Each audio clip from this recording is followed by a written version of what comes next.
is always at work.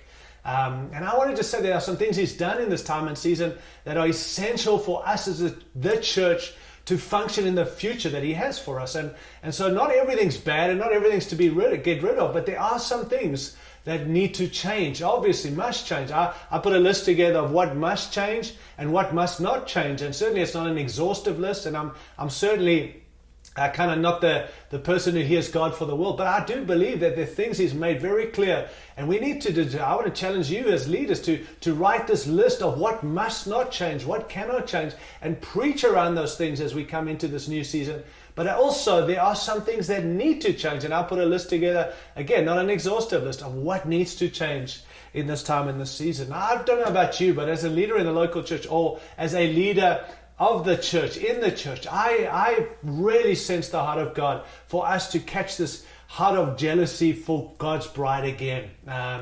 2 Corinthians chapter 11, verse 2 to 3, Paul says, I am jealous, not of you, I'm jealous for you with a godly jealousy. There's a godly jealousy, friends, and we need to not be jealous of people or jealous of churches or a fleshly thing, but there is this heart that I think certainly come on me again, of understanding that we need to protect the bride of Christ. We need to protect the church. We need to make sure that we are keeping her free in a season and a time like this. And so I love where Paul says, I'm jealous for you with a godly jealousy. I promised you to one husband, to Christ, so that I might present you as a pure virgin to Him.